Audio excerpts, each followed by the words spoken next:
आपका next chapter है third chapter. Third chapter में हमें लिए हैं दो चर वाले रेखीय समीकरण युग्म के बारे में हम इसमें पढ़ेंगे।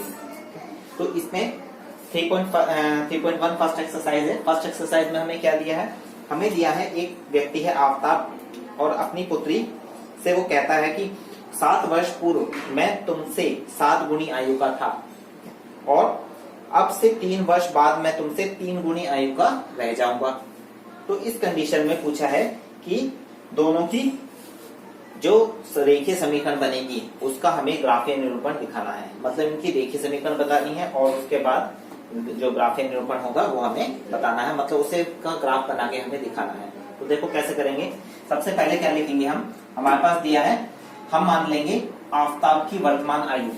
आफ्ताब की वर्तमान आयु क्या मानेंगे हम, x वर्ष मानेंगे और उसकी पुत्री की वर्तमान आयु y वर्ष मानेंगे, मतलब अब की आयु उसकी मान लेंगे। ठीक है, जब वो अपनी पुत्री से बात कर रहा था उसकी कंडीशन। फिर उसने पहली कंडीशन में क्या कहा, फर्स्ट कंडीशन में उसने कहा क्या कि 7 वर्ष पहले आफ्ताब की आयु। तो 7 वर्ष पहले आफ्ताब की आयु कैसी होगी, x-7 कर देंगे तो आफ्ताब की आयु हो जाएगी, पता चल जाएगी। इसी तरीके से उसकी पुत्री की आयु भी 7 वर्ष पहले क्या होगी, 7 साल कम होगी, तो xy-7 हो जाएगी। ठीक, तो क्या कह रहा है वो, 7 वर्ष पहले जो उसकी पुत्री की आयु थी या आफ्ताब की आयु उसकी पुत्री की आयु की 7 गुनी थी। मतलब अगर हम उसकी पुत्री की आयु में 7 की गुणा कर दें तो दोनों की आयु कैसी हो जाएगी, बराबर हो जाएगी। तो हमने क्या करा, x-7 = 7 × y-7। इसे सॉल्व करेंगे, 7 की मल्टीप्लाई अंदर करी हमने 7/49 और यहाँ पर क्या करेंगे, x y को एक तरफ रखेंगे और बाकी संख्या को एक तरफ ले जाएंगे। तो x7 इधर आ जाएगा, माइनस हो जाएगा और ये 7 उधर जाके प्लस हो जाएगा। तो ये आ जाएगा हमारे पास इक्वेशन x-7y = -42। तो ये आ गई हमारी फर्स्ट इक्वेशन। उसके बाद दूसरी कंडीशन में वो क्या कह रहा है, दूसरी कंडीशन में कह रहा है कि वो 3 वर्ष बाद, मतलब तो 3 वर्ष बाद आफ्ताब की आयु क्या होगी, x+3 हो जाएगी। अब की आयु से, अब की आयु x मानी हमने और 3 साल बाद कितनी हो जाएगी, +3 हो जाएगी। ऐसे ही पुत्री की आयु भी +3 हो जाएगी, तो y+3 हो गया। फिर क्या कहा उसने कि 3 साल बाद उसकी आफ्ताब की आयु उसकी पुत्री की आयु की 3 गुनी ही रह जाएगी। मतलब अगर इसकी पुत्री की आयु में 3 की गुणा कर दें तो दोनों की आयु कैसी होगी, बराबर हो जाएगी। तो यहाँ पर क्या करा हमने, x+3 = 3 × y+3। सॉल्व करेंगे सेम ऐसे ही, 3 की मल्टीप्लाई अंदर 3y+9 हो जाएगा। y को इधर, y की वैल्यू इधर और 3 इधर ले जाएंगे, ये इधर माइनस में, उधर भी जाके 3 भी उधर जाके क्या होगा, माइनस में हो जाएगा। तो हमारे पास वैल्यू आ जाएगी, इक्वेशन आएगी x-3y = 6। तो ये हमारे पास दो इक्वेशन आ गई, पहली इक्वेशन ये है और दूसरी इक्वेशन ये है। तो हम बीजगणितीय रूप होंगे ये, ठीक है, क्योंकि इस क्वेश्चन में हमें क्या बीजगणितीय रूप भी पूछा है। तो यहाँ पर ये जो हमें क्वेश्चन दिया है इसके बीजगणितीय रूप या दो इक्वेशन जो होगी वो हमारे पास ये होगी। अब इन इक्वेशन को सॉल्व करके हम उनकी आयु भी निकाल सकते हैं, लेकिन वो इसमें नहीं पूछा। हमें क्या पूछा है, हमें उसका ग्राफीय निरूपण करना है, मतलब ग्राफ पे बनाकर दिखाना है। तो ग्राफीय निरूपण करने के लिए हम सबसे पहले क्या करेंगे, जो हमारे पास दो इक्वेशन दी हैं, इन दो इक्वेशन में से हर एक इक्वेशन में सिर्फ एक की वैल्यू निकाल लेंगे, बाकी को दूसरी तरफ ले जाएंगे। मतलब x की वैल्यू हम निकाल लेंगे या y की वैल्यू निकाल लेंगे और बाकी को दूसरी तरफ रखेंगे। तो यहाँ पर देखो, ग्राफीय निरूपण प्रदर्शन करने के लिए मैंने क्या किया, x की वैल्यू एक तरफ रखी, बाकी को दूसरी तरफ ले गया। तो 7 इधर माइनस में, उधर जाके क्या हो जाएगा, प्लस हो जाएगा। ठीक है, तो ये आ गया इसका ग्राफीय निरूपण। ठीक, अब इसमें हम y की वैल्यू कुछ भी मानकर x की वैल्यू निकाल लेंगे। ठीक है, मान लिया हमने y की वैल्यू 5 रखी है, तो यहाँ पर देखो y की वैल्यू 5 होगी, 5 × 7 = 35 और 35 को 42 में से माइनस करेंगे तो क्या आएगा, -7 आएगा। तो -7 x की वैल्यू हो जाएगी इस तरीके से। ठीक है, अगर हम y की वैल्यू क्या रखें, 6 रख देते हैं, तो 6 रखने की कंडीशन में 6 × 7 = 42, 42 - 42 कितना होगा, 0। तो x की वैल्यू क्या आ जाएगी, 0। तो x की वैल्यू यहाँ पर 0। ठीक, सेम इसी तरीके से y की वैल्यू अगर हम 7 ले लेंगे तो 7 × 7 49, 49 - 42 7 बचेगा, तो x की वैल्यू 7 हो जाएगी। ठीक है, तो इसमें कोई भी वैल्यू मानकर चल सकते हैं हम, जरूरी नहीं 5 6 मानकर चले, 1 2 3 कुछ भी रख सकते हैं। ठीक है, वो आपकी मर्जी है। नेक्स्ट है फिर, ये हो गई पहली इक्वेशन का, ये हमारी टेबल बन गई। ठीक है, तो इक्वेशन की पहले क्या बना लेंगे, टेबल बना लेंगे एक्स और वाई की वैल्यू निकाल कर। फिर सेकंड की भी क्या है, इसी तरीके से 3y है उसे दूसरी तरफ ले जाएंगे, दूसरी तरफ जाकर प्लस में हो जाएगा, इधर माइनस में इधर जाके प्लस में हो जाएगा एक्स की वैल्यू निकालने के लिए। तो यहाँ पर y की वैल्यू हम मानकर चल रहे हैं, यहाँ पर -2 मान ली हमने, तो -2 मानेंगे तो 2 3 जा 6 क्या होंगे माइनस के और ये प्लस के, माइनस प्लस क्या होगा 0 कट जाएगा, तो x की वैल्यू क्या आ जाएगी यहाँ पर 0। इसी तरीके से अगर 3 मानकर चलेंगे तो 3 3 जा 9, माइनस के 9 प्लस 6, तो कितने बचेंगे माइनस के 3 बचेंगे, माइनस की 3 वैल्यू यहाँ पर आ गई।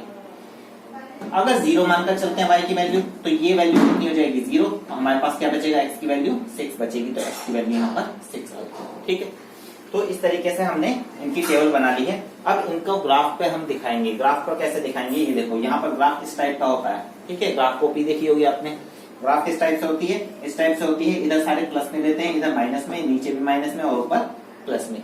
ठीक है, तो यहां पर देखो सबसे पहले एक पहली जो इक्वेशन है, पहली इक्वेशन में x और y की वैल्यू है, उन y की वैल्यू को यहां पर ले लेते हैं। तो x और y की वैल्यू को यहां पर लेंगे, तो देखो यहां पर x -7 है, तो x को यहां पर -7 में ले लेंगे, यहां पर लेंगे इधर। ठीक है, यहाँ पर -3 में है, ये ले लेंगे इसे -7 में, इस तरीके से। ठीक है, यहाँ पर ये वैल्यू हो जाएगी 5 1 2 3 4 5 6 7 एक्स्ट्रा ले लेंगे।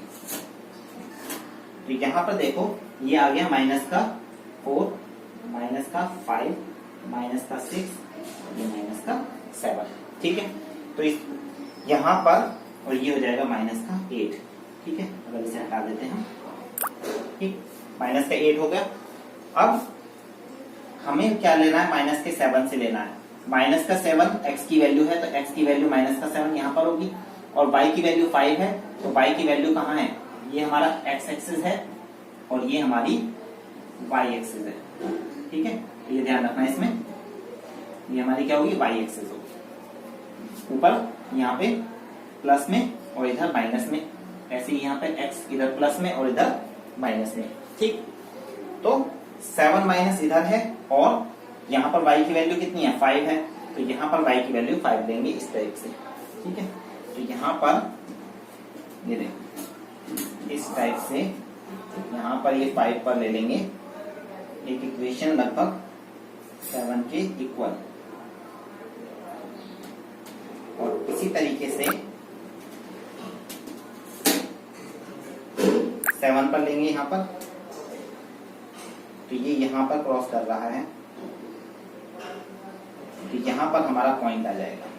तो ये जो पॉइंट आएगा हमारा, ये क्या होगा, ये पॉइंट होगा हमारा -7 5।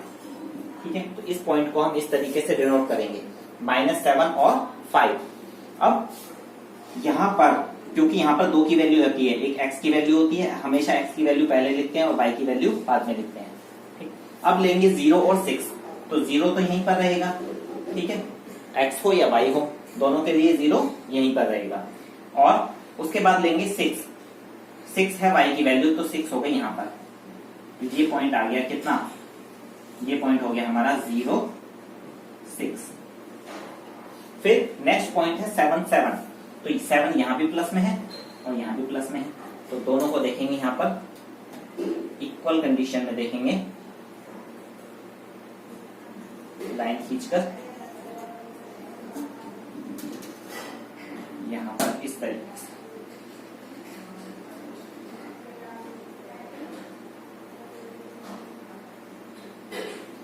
यहाँ पर ये जो वैल्यू आ गई है हमारे पास, ये पॉइंट आ गया हमारा 7। अब क्या करेंगे, ये जो तीनों पॉइंट है, इन तीनों पॉइंट को हम मिला देंगे, तो ये आ जाएगी हमारी एक लीनियर इक्वेशन आएगी। कैसी इक्वेशन आ जाएगी, एक लीनियर इक्वेशन बनेगी यहाँ पर इस टाइप से। ठीक है, तो यहाँ पर एक ये क्या है, लीनियर इक्वेशन बन रही है। जब ग्राफ पर बनाएंगे तो ज्यादा अच्छे से बनेगी और बिल्कुल सीधी लाइन ही आएगी, ठीक है।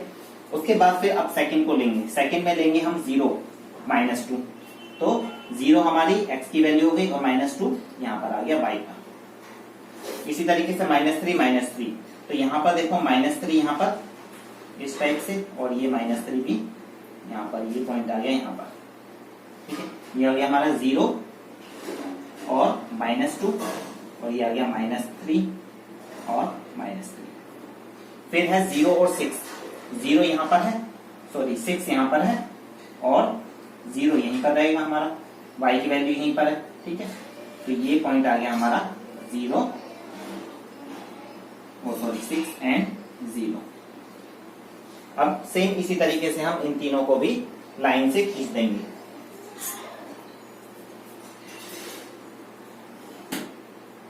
देखो ये पूरी एक लीनियर इक्वेशन बन रही है यहाँ पर। यहाँ पर दोनों ही ये क्या है, लीनियर इक्वेशन है, और दोनों ही लीनियर इक्वेशन कैसी है, यहाँ पर पैरेलल है, ठीक है। यहाँ पर दोनों ही लीनियर इक्वेशन कैसे आएंगे, एक दूसरे के पैरेलल आएंगी। तो यही हमें ग्राफीय निरूपण दिखाना है, इसमें यही क्वेश्चन में पूछा गया है। तो बच्चों नेक्स्ट क्वेश्चन अब देखिए। नेक्स्ट क्वेश्चन में हमें दिया है, एक क्रिकेट टीम के एक कोच ने 3900 में 3 बल्ले और 6 गेंद खरीदी।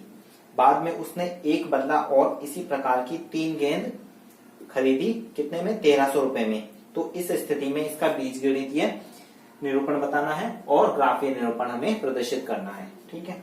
तो सेम इसी तरीके से करना है जैसे पिछले क्वेश्चन में हमने किया था। सबसे पहले क्या मान लेंगे इसमें, माना बल्ले का मूल्य x रुपए, और फिर उसके बाद एक गेंद का मूल्य y रुपए। एक एक की वैल्यू हमने मानकर चली, एक बल्ले का मूल्य x है और एक गेंद का मूल्य y है। तो सबसे पहले इसमें बीजगणितीय निरूपण हमें देखना है। तो सबसे पहले उसने फर्स्ट कंडीशन में क्या कह रहा है, वो उसने कितने बल्ले खरीदे, 3 तो बल्ले खरीदे, तो बल्ले कितने हो गए 3x, और गेंद कितनी खरीदी, 6 गेंद खरीदी, तो गेंद कितनी हो गई 6y, ठीक है। और दोनों का मूल्य कितना है टोटल 3900 रुपए। तो ये आ गई हमारी 3x + 6y = 3900 फर्स्ट इक्वेशन। फिर सेम इसी तरीके से सेकंड इक्वेशन देखेंगे। सेकंड में उसने एक बल्ला खरीदा और कितने 2 गेंदें खरीदी, तो ये हो जाएगा x + 2y = 1300। तो ये आ गई हमारे पास सेकंड इक्वेशन। तो ये तो हो गया हमारा बीजगणितीय निरूपण। अब हमें क्या करना है, अब हमें दिखाना है ग्राफीय निरूपण। तो ग्राफीय निरूपण के लिए सबसे पहले क्या बताया था मैंने, टेबल बनानी है। तो टेबल बनाएंगे किससे, इन्हीं इक्वेशन से। तो इन्हीं इक्वेशन को क्या करेंगे, थोड़ा सा सॉल्व करेंगे, और एक वैल्यू हम एक तरफ रखेंगे, बाकी की दूसरी तरफ ले जाएंगे। मतलब x की वैल्यू निकालेंगे तो बाकी को दूसरी तरफ ले जाएंगे, ठीक है। तो यहाँ पर देखो, यहाँ पर फर्स्ट इक्वेशन ये थी, हमने उतार ली। इसमें से हमने क्या करा, 3 कॉमन ले लिया, दोनों में से 3 कॉमन लिया। तो 3 जब हम कॉमन ले लेंगे तो इसमें यहाँ x बचेगा, यहाँ 2y बचेगा, तो यहाँ बचा x और यहाँ 2y बचा। अब 3 को दूसरी तरफ ले जाएंगे तो इधर मल्टीप्लाई में उधर जाके डिवाइड होगा, तो डिवाइड होकर हमारे पास आ जाएगा 1300 रुपए, ठीक है। तो हमारे पास इक्वेशन आ गई x + 2y = 1300। 2xy को दूसरी तरफ ले जाएंगे, इधर प्लस में उधर जाके माइनस हो जाएगा। तो x = 1300 - 2y हमारे पास x की वैल्यू आ गई। अगर हम यहाँ पर y की कोई भी वैल्यू रखते हैं तो उसके अकॉर्डिंग x की वैल्यू हमारे पास हमें मिल जाएगी। तो यहाँ पर सबसे पहले हमने y को क्या मान लिया, 300 मान लिया। अगर हमारा y 300 है तो x कितना होगा, कितना हो जाएगा 600। 1300 में से 600 माइनस करेंगे तो कितना बचेगा 700, ठीक है। इसी तरीके से y की वैल्यू 400 रखेंगे तो हमारे पास x की वैल्यू 500 आएगी। y की वैल्यू 500 रखेंगे तो x की वैल्यू 300 आ जाएगी। तो ये हो गया हमारा टेबल। अब ये तो हो गई फर्स्ट इक्वेशन के अकॉर्डिंग। अब सेकंड इक्वेशन, अब देखो यहाँ पर सेकंड इक्वेशन और फर्स्ट इक्वेशन लगभग सेम ही है, पूरी सेम है।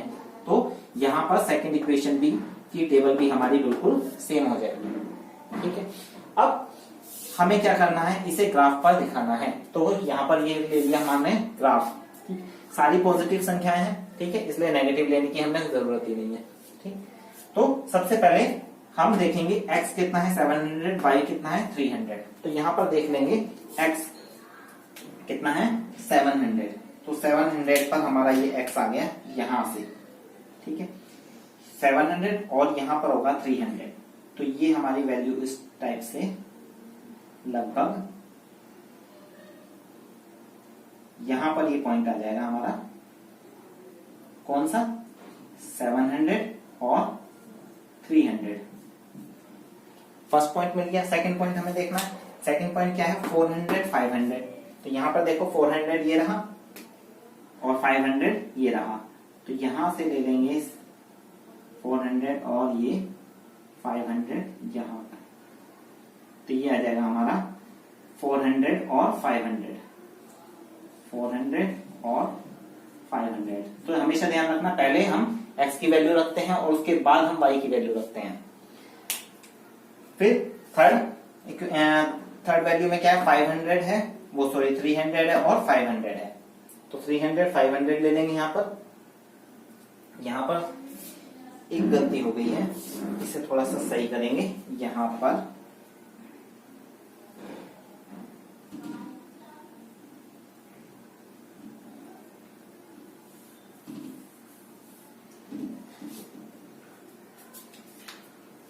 तो ये आ गई हमारे पास वैल्यू फर्स्ट की। अब सेकंड देखेंगे। सेकंड में हमें दिया है x की वैल्यू 500 है और y की वैल्यू 400 है।